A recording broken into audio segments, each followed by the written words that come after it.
Amanecía y el nuevo sol pintaba de oro las olas de un mar tranquilo. Una barca de pesca chapoteaba a 1 kilómetro de la costa cuando, de pronto, rasgó el aire la voz de la comida llamando a la bandada y una multitud de gaviotas se aglomeró para regatear y luchar por cada pizca de comida. Comenzaba otro día de ajetreo. Pero, alejado y solitario, más allá de barcas y playas, estaba practicando Juan Salvador Gaviota. A 30 metros de altura, bajó sus patas palmeadas, alzó el pico y se esforzó por mantener en sus alas esa dolorosa y difícil torsión requerida para lograr un vuelo pausado. Aminoró la velocidad hasta que el viento no fue más que un susurro en su cara, hasta que el océano pareció detenerse allá abajo. Entornó los ojos muy concentrado, contuvo el aliento, forzó aquella torsión un solo centímetro más. Sus plumas se encresparon, perdió sustentación y cayó. Las gaviotas, como es bien sabido, nunca pierden sustentación, nunca se detienen. Detenerse en medio del vuelo constituye para ellas una vergüenza y un deshonor. Pero Juan Salvador Gaviota, que sin avergonzarse extendía otra vez las alas en aquella temblorosa y ardua torsión, parando y perdiendo sustentación de nuevo, no era un ave cualquiera. La mayoría de las gaviotas no se molesta en aprender sino las normas de vuelo más elementales, como ir y volver entre la playa y la comida. Para la mayoría de las gaviotas, lo que importa no es volar, sino comer. Para esta gaviota, sin embargo, no era comer lo que importaba, sino volar. Más que nada en el mundo, Juan Salvador Gaviota amaba volar. Así comienza un libro que cayó en mis manos casi de casualidad. Hace unos meses nos mudamos de casa y aproveché para recuperar algunas cajas de libros de mis padres que cogían polvo en un trastero. En ellas apareció un librito pequeño cuyo título me sonaba, pero que nunca había leído. Jonathan Livingston Seagull, o como se llamó en español, Juan Salvador Gaviota, de Richard Bach. Una noche en la que no sabía qué leer, lo abrí sin demasiada fe. Era un libro raro, editado en los años 70, que en sus menos de 100 páginas mezclaba texto y fotos de gaviotas. Muchas fotos de gaviotas. Aún no sé por qué, decidí darle una oportunidad. Me encontré una especie de cuento, una fábula con cierto aroma New Age sobre una gaviota inconformista, obsesionada con perseguir su curiosidad y mejorar constantemente, sobre el precio y la recompensa de perseguir nuestras pasiones, sobre el amor artesanal a hacer aquello que nos gusta hacer, pero sobre todo, una fábula sobre cómo nuestros pensamientos y los de los demás limitan nuestro potencial. Todos ellos temas muy de Kaizen, ¿verdad? Es tan corto el libro de Juan Salvador Gaviota que no te voy a contar demasiado, no quiero destripártelo. Solo te diré que creo que merece la pena leerlo. Este cuento de hadas moderno sobre una gaviota que solo quiere perfeccionar el arte de volar lo escribió un tipo peculiar, obviamente, un piloto de combate tan enamorado del vuelo como su protagonista. Alguien para quien volar es una forma de vida y que considera la vida como una eterna búsqueda, un aprendizaje constante y un redescubrimiento permanente de lo que la gente sabe, pero ha olvidado. Y que con este libro escribió el que, según he descubierto después, muchos consideran uno de los textos más inspiradores que existen.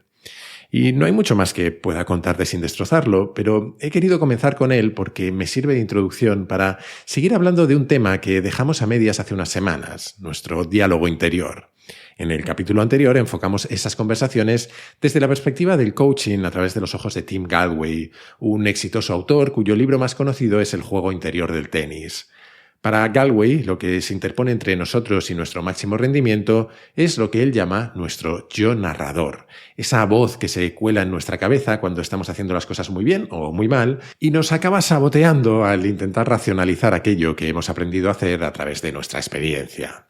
Por otro lado, para Juan Salvador Gaviota, una parte importante de esas interferencias mentales vienen también de lo que nos dicen o sabemos que piensan los demás, de cómo sentimos la presión de encajar en los patrones sociales. Pues bien, hoy vamos a hablar de ello desde otra perspectiva, la de un psicólogo y neurocientífico llamado Ethan Kross, que se ha dedicado a estudiar cómo reconducir nuestra cháchara interior. De hecho, ha escrito un libro que se llama así, Cháchara, o Chatter en inglés, del que te quiero contar algunas cosas. Un libro que, por cierto, alguien recomendó en uno de los encuentros de la comunidad Kaizen, y me encantaría decir quién fue y agradecérselo, pero no lo apunté y no consigo recordarlo. Así que, fuera quien fuera, fueses quien fueses, sirva en cualquier caso este capítulo de pequeño homenaje. Como te contaré más adelante, uno de los momentos en los que a veces mi voz interior se desboca es al meterme en la cama. Empiezo a darle vueltas una y otra vez a lo mismo, y aunque he desarrollado algunas técnicas para lidiar con ello, me da muchísima rabia. Entre otras cosas porque esa cháchara interior es lo único que a veces me separa de disfrutar de una buena noche de descanso en mi maravilloso colchón Morfeo, el patrocinador del capítulo de hoy. Y es que a falta de uno, yo tengo 2 de sus colchones en casa. Ya te he dicho muchas veces que soy muy fan de Morfeo, una empresa española que fabrica y vende los mejores colchones online. Te envían tu colchón a casa en 24 horas y tienes 100 noches para probarlo, que son un montón de noches. Y si por algún motivo no te gusta, lo recogen en tu casa y te devuelven el dinero. Siempre me hace ilusión recomendar Morfeo porque, bromas y cuñas publicitarias aparte, creo de verdad que el descanso es fundamental en nuestra vida, para nuestro rendimiento, para nuestra salud mental, para tomar mejores decisiones y para casi cualquier cosa en realidad. De hecho, si te acuerdas, dedicamos el capítulo 33 de Kaizen a hablar de la importancia del sueño en nuestras vidas, y es que es realmente crucial. Así que si quieres mejorar tu descanso o simplemente estás pensando en cambiar de colchón, no lo dudes. Visita morfeo.com y con el código Kaizen tendrás 120 € de descuento. ¡Felices sueños!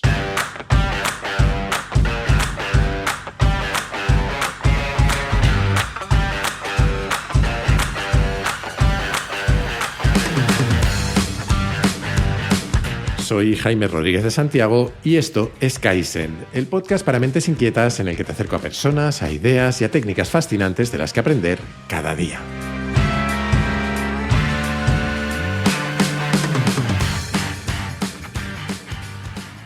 El 10 de diciembre de 1996, la neurocientífica Jill Bolte Taylor se despertó como lo hacía cada mañana, pero se sintió extraña. Notaba un dolor punzante detrás de su ojo, que iba y venía. Era como lo que sentimos a veces al comer un helado demasiado frío, solo que una y otra vez. Se puso a hacer ejercicio, sin darle demasiada importancia, pero pronto sintió algo aún más raro. Notó que su cuerpo se ralentizaba y que perdía la percepción del mismo. Por extraño que parezca, no podía distinguir dónde empezaba y dónde acababa su cuerpo.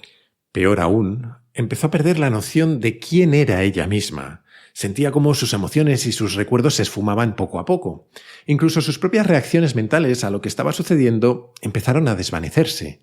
Y con ellas sus palabras. Su mente empezó a callarse. Estaba teniendo un ictus. Cuando despertó, se sorprendió de seguir con vida. Pero se sorprendió aún más de que su voz interior, la que le había acompañado siempre, ya no estaba. Sus pensamientos eran fragmentados e inconsistentes, y se veían interrumpidos por momentos de silencio. Se sentía vulnerable de una forma que jamás creyó posible, como si flotara a la deriva y sola en mitad del espacio. Se preguntaba, sin palabras, si algún día las recuperaría. Sin esa introspección verbal, sintió que dejaba de ser humana, al menos de la forma en la que lo había sido hasta entonces. Incluso sintió que perdía su identidad. Tal y como ella escribió, esa pequeña voz dentro de su cabeza le había hecho ser quien era. ¿Cómo podía yo seguir siendo la doctora Jill Bolte Taylor cuando no compartía sus experiencias vitales, sus pensamientos o sus emociones? Creo que a la mayoría de nosotros la idea de vivir algo así nos parece aterradora. A mí me lo parece, al menos. Perder la capacidad de hablarnos a nosotros mismos es una soledad inimaginable. Pero precisamente eso es lo que hace fascinante la experiencia de Jill Bolte Taylor, porque encontró calma en ese vacío en su cerebro. Liberada de aquella voz, liberada de su identidad, se vio también libre de recuerdos dolorosos y frecuentes, del estrés del presente y la ansiedad del futuro. Reflexionando sobre aquello muchos años después y ya recuperada, dice que si sentía esa liberación era porque nunca había aprendido a lidiar con su mundo interior antes del ictus. Según Ethan Kross, lo que nos enseña la experiencia de Jill Bolte Taylor es cuánto nos cuesta mantener nuestra voz interior bajo control. Nuestra experiencia interna de la vida empequeñece nuestra experiencia externa. A todos nos ha pasado alguna vez estar con amigos, celebrando algo o de viaje, en una situación en la que deberíamos estar contentos o ser felices y que nuestra mente esté completamente absorbida por un pensamiento repetitivo. Nuestro estado de ánimo no se define por lo que hacemos, sino por aquello en lo que pensamos. Así contado, parece que nuestra voz interior sea una maldición. Al contrario, como veremos enseguida, cumple un montón de funciones. Pero cuando no la gestionamos bien puede ser muy destructiva, como en el caso que comentábamos en el capítulo anterior del jugador de béisbol Rick Ankiel, que acabó devorado por su monstruo interior. Así que lo importante no es acallarla, sino canalizarla. Y de eso hablaremos en el capítulo de hoy, pero antes empecemos por el principio. ¿Por qué hablamos con nosotros mismos? Es algo tan natural, tan habitual, que ni nos lo planteamos. En 2010, un antropólogo llamado Andrew Irving dedicó algo más de un año a escuchar las conversaciones que otros tenían consigo mismos. Bueno, algo parecido. Pidió a 100 ciudadanos de Nueva York, a los que abordó por la calle, que se llevaran una grabadora y registraran sus pensamientos en alto mientras seguían con su vida. Y no era la primera vez, él ya había hecho algo parecido en África en el pasado, analizando el diálogo interno de personas diagnosticadas con SIDA, cuya conversación interior estaba, lógicamente, dominada por la ansiedad, la incertidumbre y el dolor emocional de su diagnóstico. En esta ocasión, sin embargo, quería comparar ese diálogo interno con el de ciudadanos de Nueva York, quienes tendrían sus preocupaciones y agobios, pero que no necesariamente partían de una situación tan complicada. Obviamente podríamos discutir cómo de representativo de su diálogo interno real era lo que la gente grabó, pero como aún no hemos aprendido a meternos en la cabeza de otros como si de la peli aquella de Cómo ser John Malkovich se tratara, nos tendremos que conformar con esto. Y lo que encontró fue que mucho de lo que pasaba por la cabeza de los neoyorquinos era de lo más prosaico, lo que veían por la calle, como a otra gente o el tráfico, o las cosas que tenían que hacer. Pero entre esas musitaciones mentales sin importancia se colaban monólogos en los que discutían consigo mismos todo tipo de heridas emocionales, preocupaciones o agobios. De hecho, con frecuencia acababan de golpe en algún pensamiento negativo sin ningún tipo de transición, como si se hubieran caído en una alcantarilla mientras paseaban por la calle. Una participante pasaba de preguntarse si encontraría una tienda abierta en la siguiente manzana a llorar por no haber sabido reaccionar cuando una amiga le dijo que tenía cáncer. Otro debatía consigo mismo por qué se sentía dejado de lado por unos amigos que iban a tener un hijo. Y una tercera se machacaba repitiéndose una y otra vez todo tipo de ideas terribles tras llevar más de 24 horas sin saber nada de su novio, con el que mantenía, a su pesar, una relación abierta. Y recorría una y otra vez el camino que iba de la preocupación por si había tenido un accidente de tráfico a la puñalada de temer que simplemente estaba con otra mujer. Los temas son diferentes, pero probablemente todos hemos pasado por patrones de pensamiento similares. Y mientras la primera persona se decía a sí misma que lo normal era llorar, que no pasaba nada, que su amiga saldría adelante, y el segundo se calmaba pensando que si sus amigos cambiaban de vida, esa era una oportunidad para él de conocer nueva gente, la tercera, sin embargo, estaba atrapada en esa cadena de pensamientos, dando saltos continuos en el tiempo, revisitando su pasado y las decisiones que habían llevado su relación a ese punto y angustiándose por lo que el futuro podría traer. Eso, de nuevo, es algo que todos hacemos. A nuestra mente le encanta viajar en el tiempo, y no es malo en sí mismo, al contrario, es una capacidad fundamental que nos permite aprender del pasado y prepararnos para el futuro, aunque a veces perdamos el control. En resumen, que pese a que lo que pensamos cada uno depende mucho de nuestras circunstancias, estructuralmente nuestro diálogo interior sigue patrones parecidos. Solemos usarlo para lidiar con pensamientos que consideramos negativos, que suelen además surgir de manera casi espontánea, por asociación con otras cosas. Esos pensamientos los enfocamos a veces de forma constructiva y a veces de forma destructiva. Y la mayor parte del tiempo la pasamos pensando en nosotros mismos, en nuestras experiencias, emociones, deseos y necesidades. Y por encima de todo, nuestros monólogos revelan algo profundamente humano. Nuestra voz interior nos acompaña a todas partes y siempre tiene algo que decir, recordándonos esa necesidad permanente que tenemos de usar nuestra mente para darle sentido a nuestra experiencia de la vida y el rol que el lenguaje juega en todo ello. Porque, aunque tenemos sensaciones y pensamientos no verbales, por ejemplo los que nos llevan a componer música o a crear imágenes, según Cross, los humanos vivimos en un mundo de palabras. Las palabras definen cómo nos comunicamos con otros y con nosotros mismos.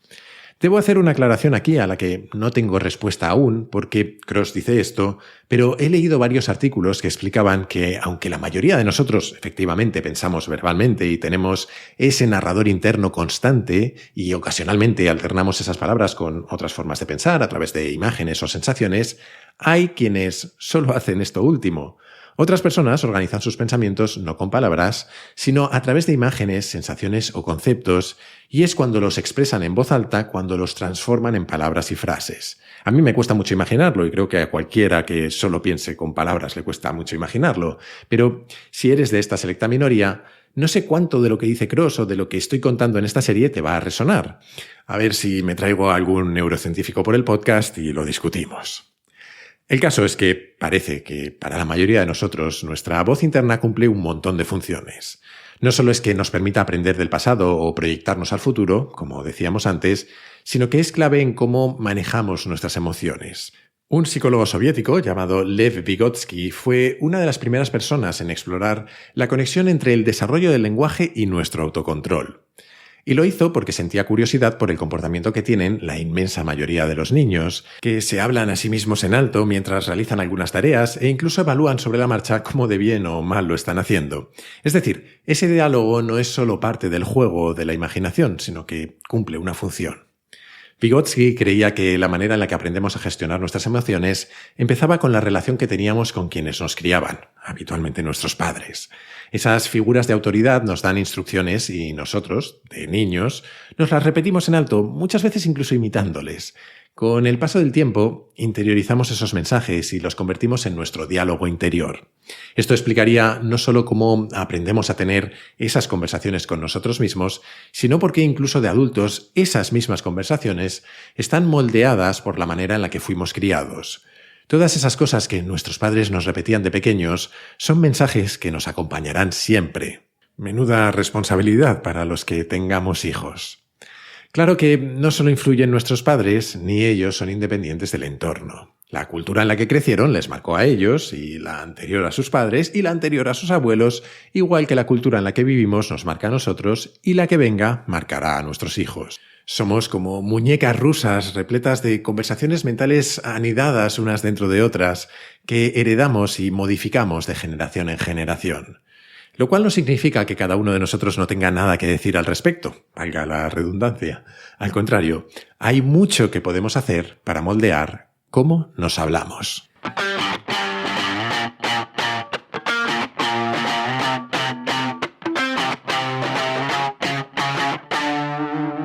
Cómo nos hablamos influye mucho en cómo vivimos la realidad, cómo la percibimos. Y ese es un tema que me obsesiona. Tanto que acabo de publicar un libro al respecto. La realidad no existe. Y en él te invito a acompañarme en un repaso a las principales trampas que tenemos a la hora de descifrar la realidad y también a explorar 6 formas de pensar para entender el mundo cuando entiendes que no entiendes nada. Si te interesan estos temas, seguramente te guste. Así que te he dejado el enlace en las notas del capítulo. Ojalá lo disfrutes mucho.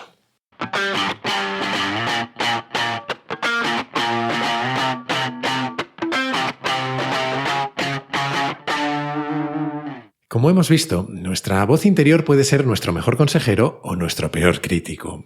Según Cross, cuando nuestros pensamientos se vuelven negativos y cíclicos, interfieren con nuestra capacidad para tomar decisiones, nuestro rendimiento en el trabajo o en los estudios, elevan nuestros niveles de cortisol, afectando así a nuestra salud, e impactan también en nuestras relaciones personales. Es a ese tipo de voz tan puñetera a la que él llama cháchara. El propio Cross sugiere una serie de herramientas con las que reconducir nuestros diálogos internos. Muchas de ellas tienen que ver con hacer un esfuerzo consciente por cambiar la forma en la que nos hablamos, pero también explica que hay estrategias que nos pueden ayudar a controlar nuestra voz interior a través de cómo nos relacionamos con otros o del entorno en el que nos movemos. Cada una de estas herramientas funciona por separado, pero él sugiere que busquemos cada uno de nosotros la combinación que nos resulte más efectiva. Así que vamos a ver algunas de ellas. En general, muchas suenan simples o incluso obvias, pero creo que no está de más tenerlas en mente y a mano por si nos ofuscamos en algún momento. Empecemos por las herramientas que podemos implementar por nosotros mismos. El objetivo, en el fondo, es ser capaces de alejarnos un poco de esa cámara de eco que es nuestra mente, en la que se repiten una y otra vez los mismos pensamientos y así ganar algo de perspectiva. Podemos empezar por algo tan aparentemente absurdo como hablarnos en segunda persona, incluso diciendo nuestro nombre. Como si yo me dijera, venga Jaime, que tú puedes con esto. Distintos estudios relacionan esta forma de hablar con una menor activación de las áreas del cerebro que nos llevan a rumiar y nos permiten pensar más calmadamente y tomar mejores decisiones. Que por cierto, no lo he dicho, pero la rumiación es como en psicología se suele llamar a esos pensamientos obsesivos en los que nos repetimos los síntomas de nuestro malestar o las posibles causas y consecuencias en vez de sus soluciones. Es algo que todos hacemos de vez en cuando, yo creo. Y que está muy ligado a la cháchara o al chatter. En fin, la segunda técnica que él propone es, de hecho, simplemente imaginar que estamos aconsejando a otra persona, que aquello a lo que le estamos dando vueltas le ha pasado a otro y que pensemos qué consejo le daríamos. Otra manera de utilizar el lenguaje sería intentar normalizar lo que nos sucede, hablándonos en esta ocasión en segunda persona, pero del plural. Decirnos cosas como, es normal que nos pongamos nerviosos al hablar en público, nos pasa a todos.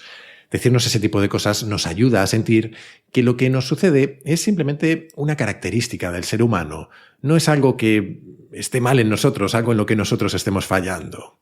Para ganar perspectiva, también es útil usar nuestra imaginación para viajar en el tiempo y pensar cómo nos sentiremos dentro de un mes, un año o incluso más tiempo.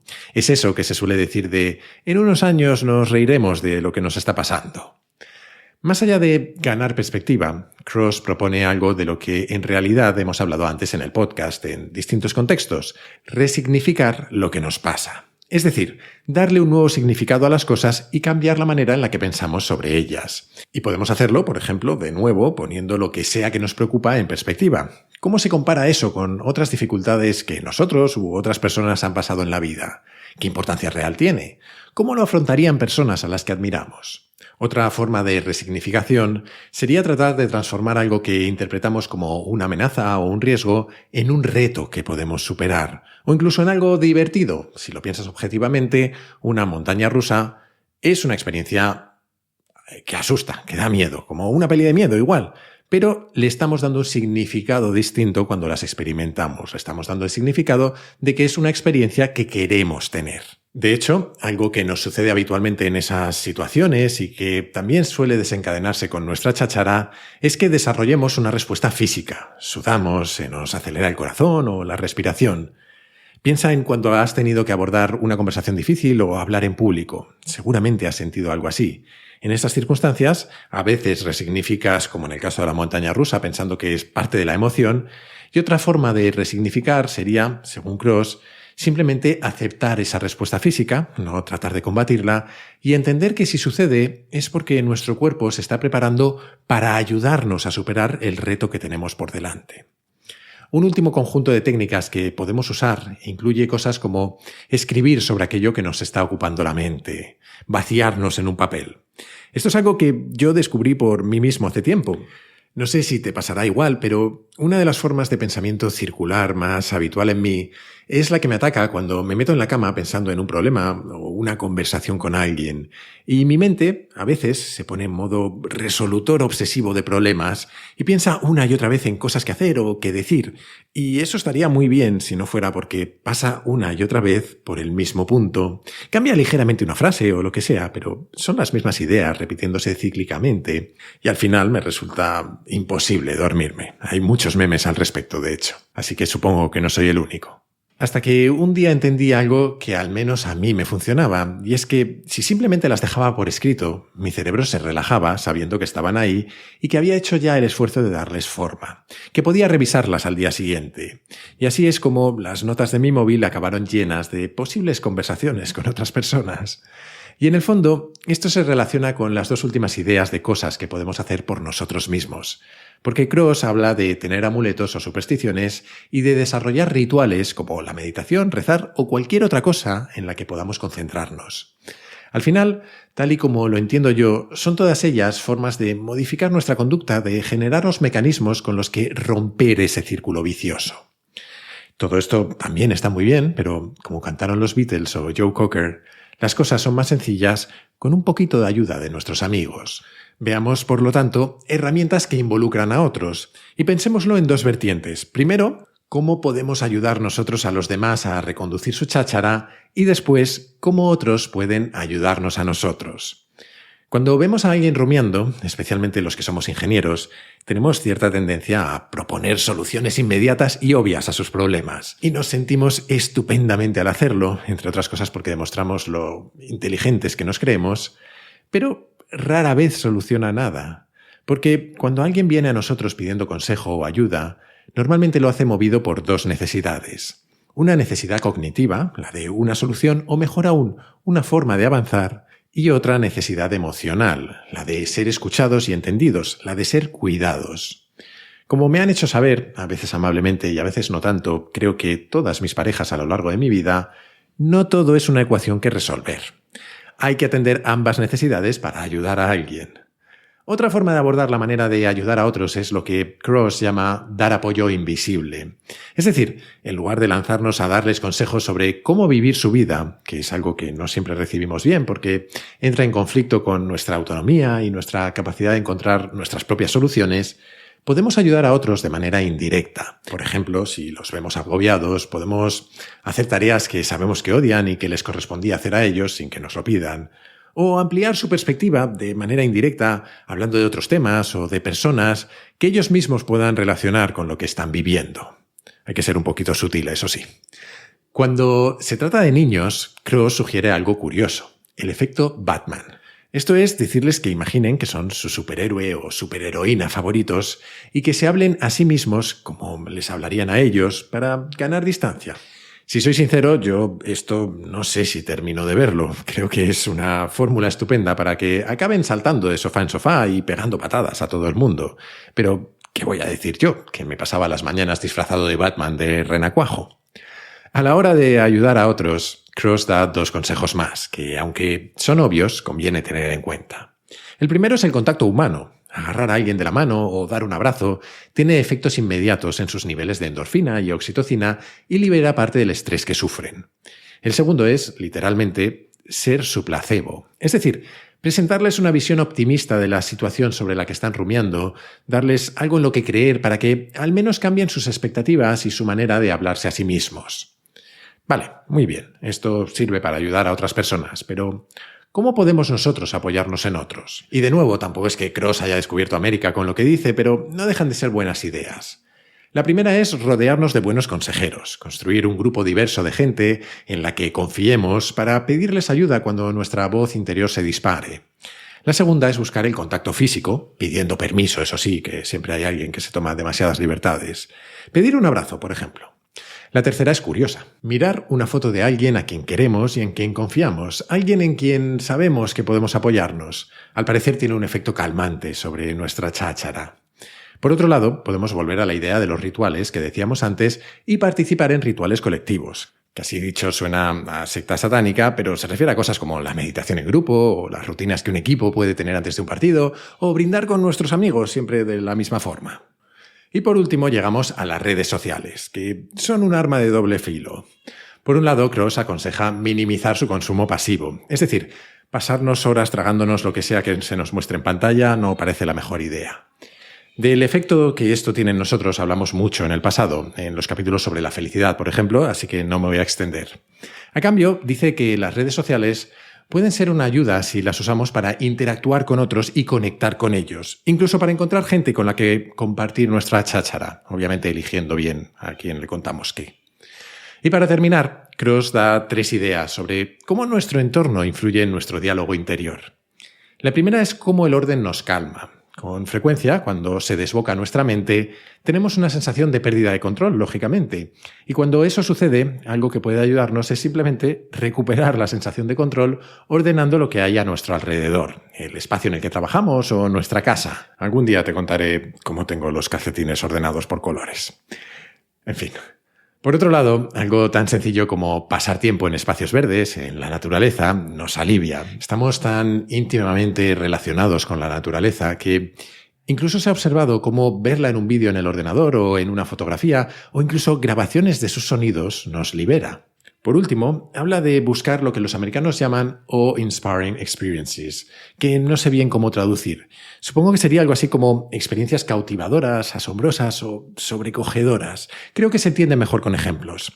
Es esa sensación que tenemos al contemplar un atardecer increíble, al mirar las estrellas en el cielo y maravillarnos de la inmensidad que suponen, o al asombrarnos con los logros de nuestros hijos, o cómo nos hace sentir una melodía o una obra de arte que conecten especialmente con nosotros.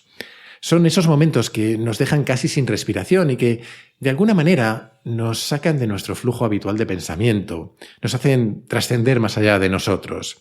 Y aunque, obviamente, si nos hacen sentir así es porque son excepcionales y son otra de esas cosas que es más fácil decir que hacer, buscar esas sensaciones, saber qué nos las provoca y recurrir a ellas cuando nuestra mente se dispara, es una buena idea. En estos 2 capítulos hemos dado un buen repaso a nuestras conversaciones con nosotros mismos, aunque seguro que volveremos a ellas en el futuro. Entre otros motivos, porque yo me hablo mucho a mí mismo de estas conversaciones y he leído por ahí que compartirlas ayuda, así que gracias por contribuir a mi terapia, supongo.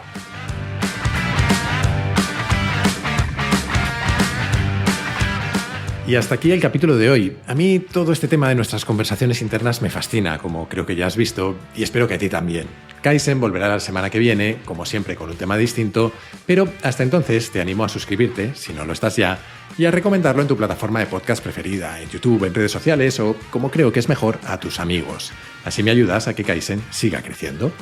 Además, si te gusta el podcast, puedes unirte a la comunidad Kaizen, una forma de apoyarlo económicamente, que yo lo agradezco mucho, pero también de acceder a un foro en el que encontrarás a otros curiosos compulsivos, recomendaciones de cientos de libros y películas, tendrás acceso a contenidos exclusivos, a un feed sin publicidad, a sesiones de mentoría conmigo y a los encuentros digitales que hemos empezado a organizar esta temporada. Para hacerlo, solo tienes que entrar en mi web, jaimerodriguezsantiago.com, y hacer clic en el banner rojo. Y desde esa misma web o desde mi Twitter, @jaime_rds, puedes hacerme llegar tus comentarios, tus sugerencias, lo que tú quieras. Siempre contesto, aunque a veces tarde un poco. Y recuerda que ahora también puedes participar en el podcast enviando tus notas de audio por WhatsApp al siguiente número: 683-172-622, con el prefijo 34 si lo mandas desde fuera de España. Y esto es todo por hoy. Como siempre, muchísimas gracias por estar ahí y hasta la próxima.